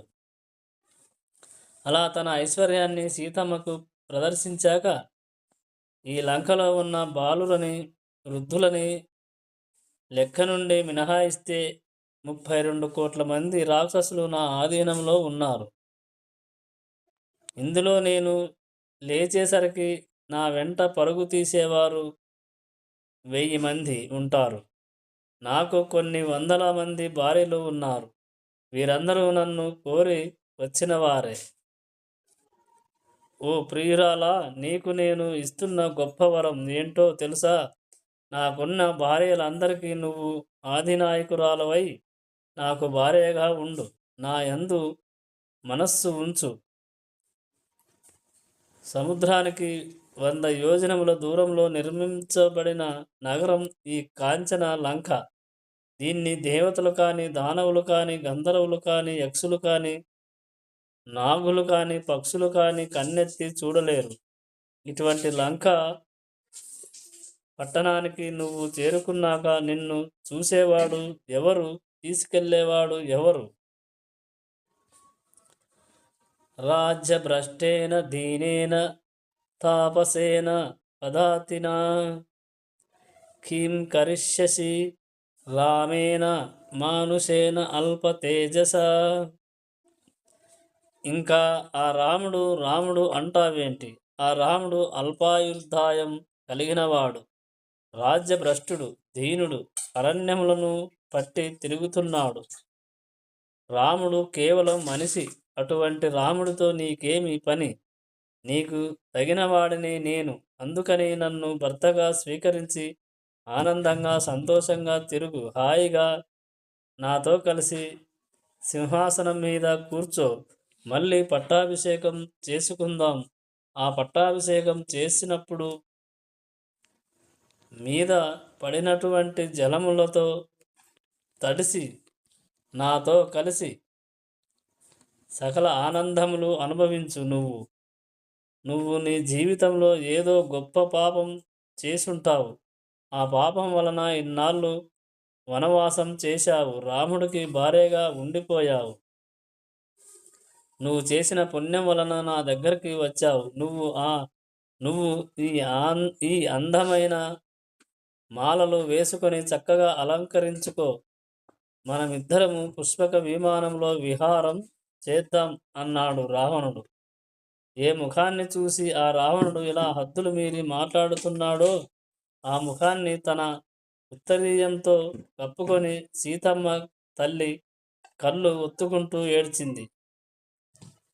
ఏథౌ పదౌ మాయా స్నిగ్ధౌ శిరోభిః పరిపీడతౌ ప్రసాదం కురు మే క్షిప్రం వశ్యోదాసో అహం అస్మితే.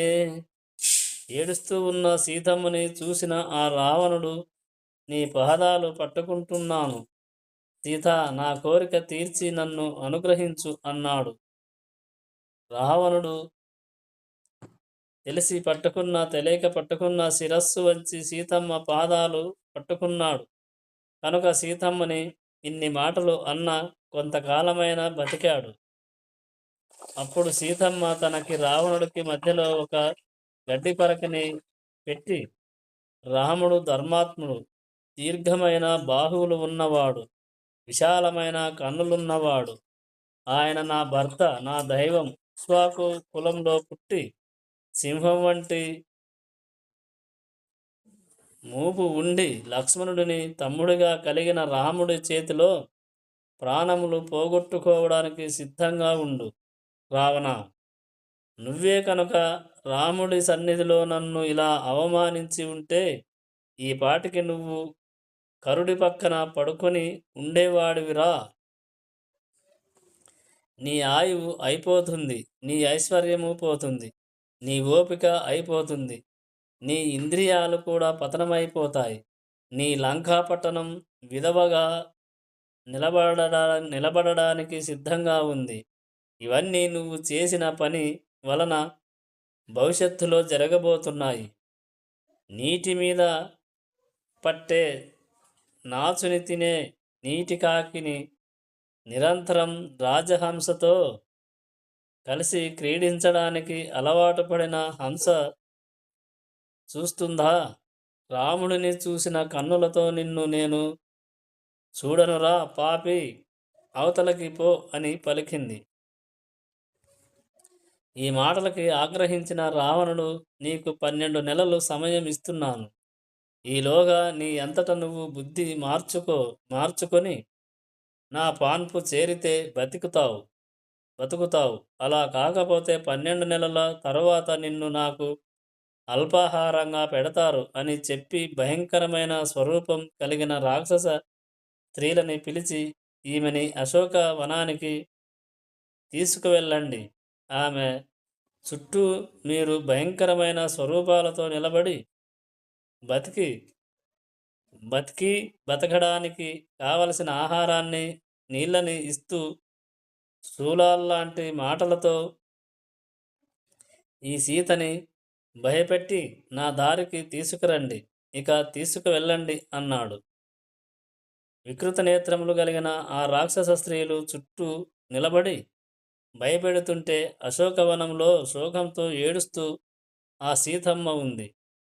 ఇటు పక్క రామచంద్రమూర్తి మాంసం పట్టుకొని వస్తుంటే విచిత్రంగా వెనక నుండి ఒక నక్క కూత వినబడింది. అలాగే రాముడిని దీనంగా చూస్తూ అక్కడున్న మృగాలన్నీ ఎడమవైపు నుండి ప్రదక్షిణంగా తిరిగాయి. ఈ శకునాలని చూసిన రాముడు సీతకి ఏదో జరిగినదని భావించి గబగబా వస్తుండగా ఆయనకు ఎదురుగా లక్ష్మణుడు వచ్చాడు. లక్ష్మణుడిని చూడగానే రాముడి పై ప్రాణాలు పైనే ఎగిరిపోయాయి.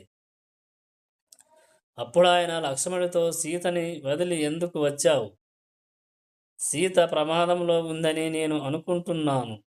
సీత క్షేమంగా ఉంటుందా, బతికి ఉంటుందా? నాకు నమ్మకం లేదు. ఎందుకంటే నేను కరదూషణులని సంహరించాక రాక్షసులు నా మీద పగబట్టారు. మారీచుడు మరణిస్తూ హా సీత, హా లక్ష్మణ అన్నాడు. సీత నిన్ను నిగ్రహించి పంపి ఉంటుంది, అందుకని నువ్వు వచ్చావు.